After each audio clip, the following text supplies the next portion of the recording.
In 1978, an album appeared on Arista Novus by an act called Baird Hersey and The Year of the Ear. The big band named after an album that the guitarist Hersey had recorded 3 years earlier. And from the album, the 1978 release Lookin For That Groove, the track Invisible Man.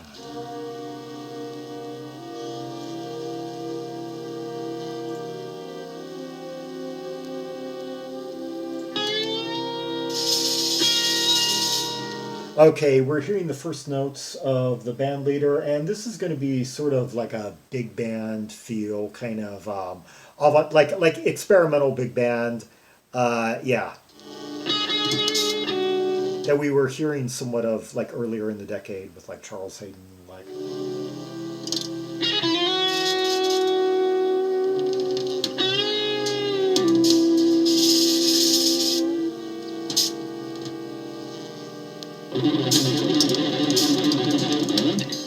Okay, he's really getting fractious there. And this track, for what it's worth, recorded at Big Apple Recording Studio in New York City.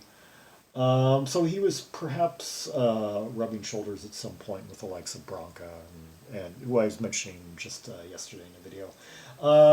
Recorded on August, okay, 3 tracks, A1, A3, A5. This is being A5. Recorded August 8th, August 15th, and August 16th, 1977.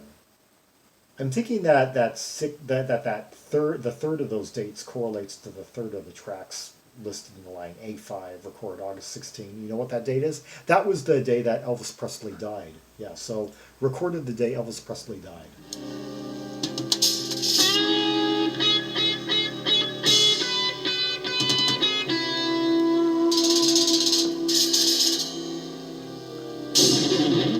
Percussion by David Moss, another ubiquitous presence on the avant-garde jazz scene of New York during the era.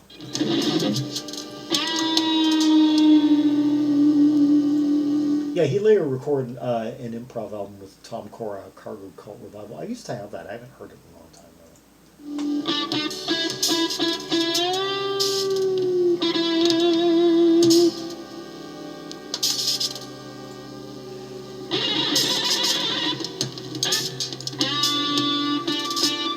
Kind of like a scribbly type style.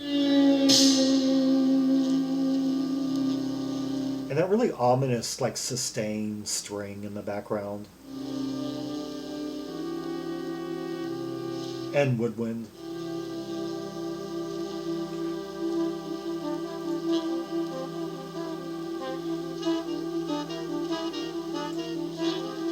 Yeah, droney, kind of like fractious, some percussion getting thrown around. And now it seems like a theme is starting to emerge.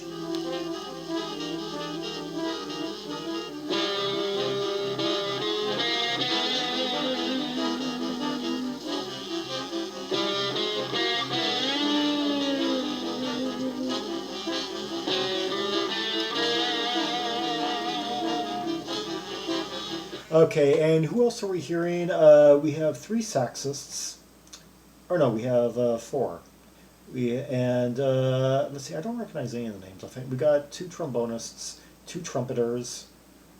Oh, no, 4 trumpeters. Well, 2 trumpeters and 2 trumpet flugelhorn players, yeah. So let me count that.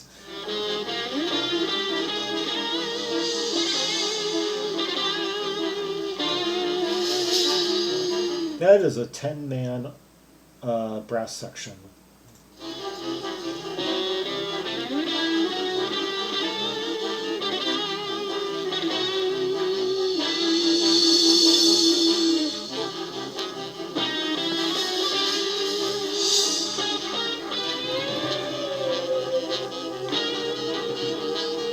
Yeah, you don't hear this like mixture of styles very often. Like this, really just kind of like avant-garde rock guitar so far. Avant like rock improv guitar with like experimental big band, avant-garde free form.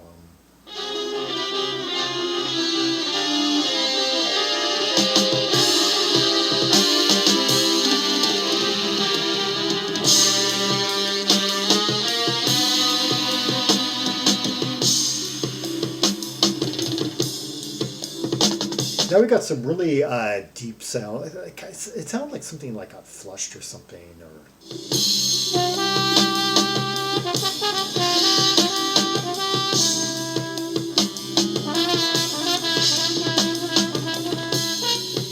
that was a good solo right there. I love that. Just the brimming, you know.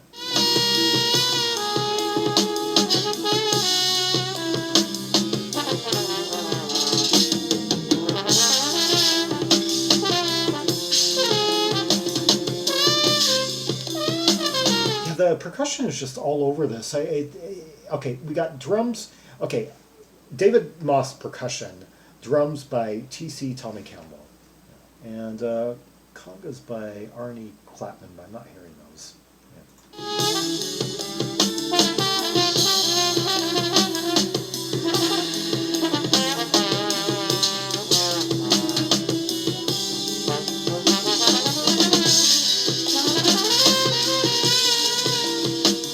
Oh, this drummer went on to work with John McLaughlin during the early 1980s. Yeah, was on Music Spoken Here, and was in the David Murray Quintet at one point.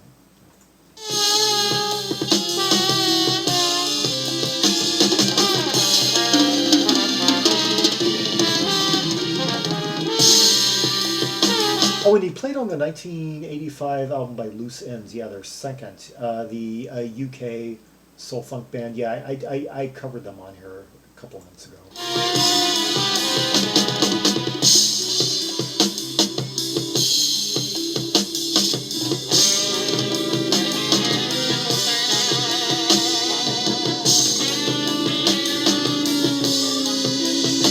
Now everything's kind of rising, swelling up. That guitar is getting a little bit more and intense.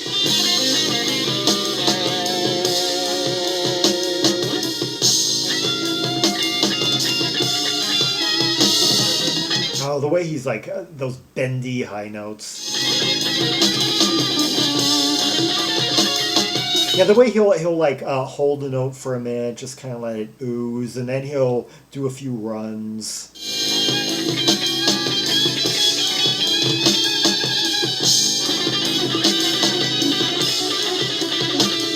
Yeah, one of those guitarists where he can be like really subdued for a while. He'll really like rein it in, and then he'll just maybe cut loose for a split second, or he'll kind of like hint at it. He's one of those people that he doesn't need to necessarily do a whole lot for you to instantly know, wow, this guy's quite a force on the instrument.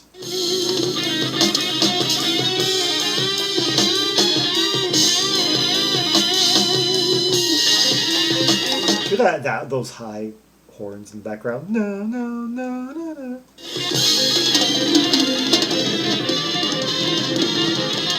In a way, there is a faint, even though it doesn't sound like them at all, there's a certain, I guess, kind of Crimson-esque element, like mid-period Crimson in a way, just with vastly different arrangements. Maybe something that Robert Fripp could have ended up doing if he had worked with like Michael Mantler and some of those people like in the realm of avant-garde jazz.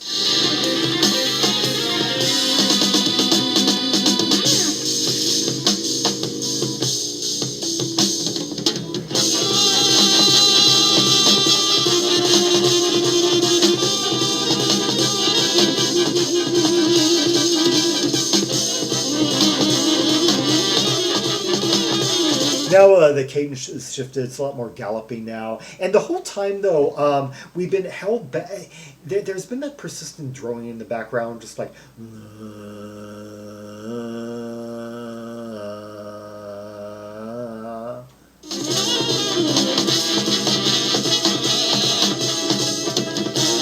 It creates like the feel like there's a threat. There's something... There's a procession. Kind of foreboding procession, like over the horizon type feel.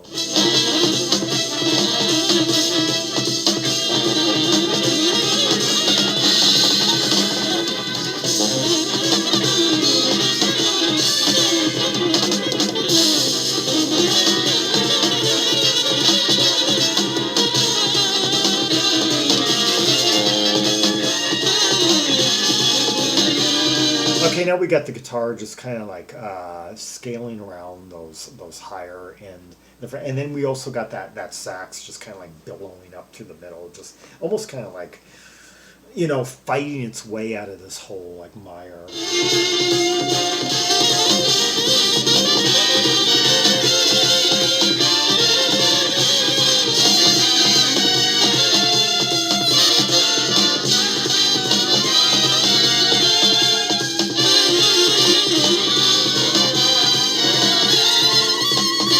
I'm trying to think of who this drumming might remind me of. Chris Cutler did, or no, like Charles Hayward. I'm thinking perhaps on some of like the this heat material, or some of the drumming on that first album by The Work, Tim Hodgkinson's post Henry Cow act. It's just kind of like going like all this like with lots of like metal in it, sheet metal. And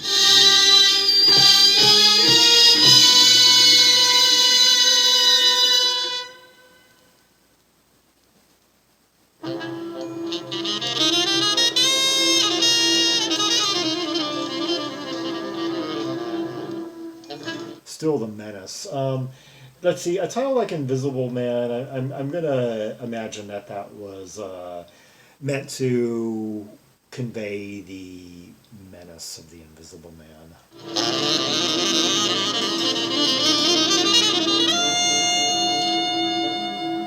And when it stops, you think he's gone away, but then he kind of is still there.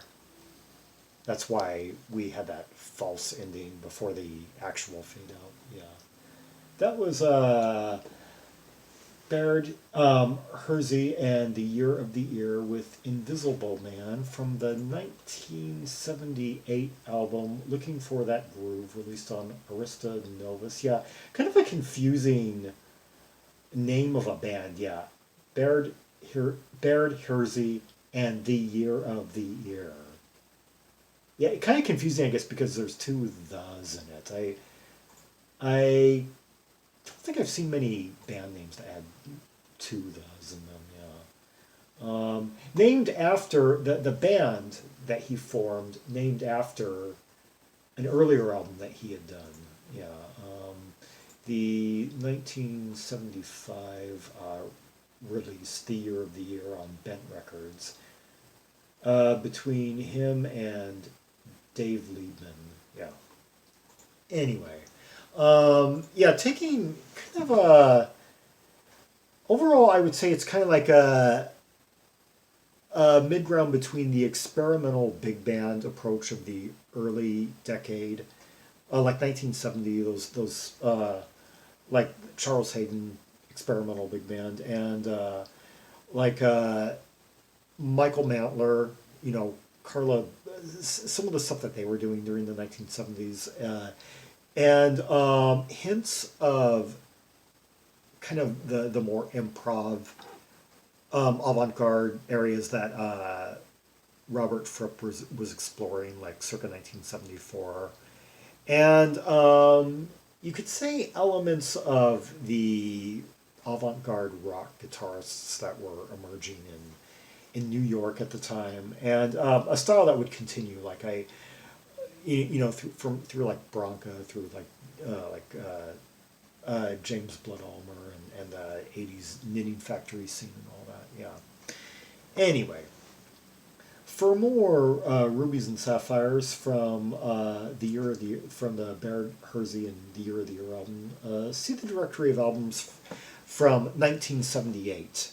Yeah, this doesn't really fit the jazz funk directory. It's a bit more kind of like an avant-garde jazz thing, which I'm starting to accumulate. I think this may be my 8th video, kind of in that vein, and it may be time if there are enough if I can pull together like several hundred releases anyway that qualify. I maybe make another directory for that. But in the meantime, It can be found on the 1978 album directory, where there's currently over 1,260 titles, yeah, from that great year, all across the musical spectrum. Like and subscribe, follow me on social media, and share the video, and leave a comment if there are any observations you have about the track we just heard. The menace, the foreboding quality, the fractious corruption of sound and tone by different players and soloists, and yeah, and who was your favorite soloist? And until next time, this is Zaragon, the world's most air travel Trimexalist, signing off.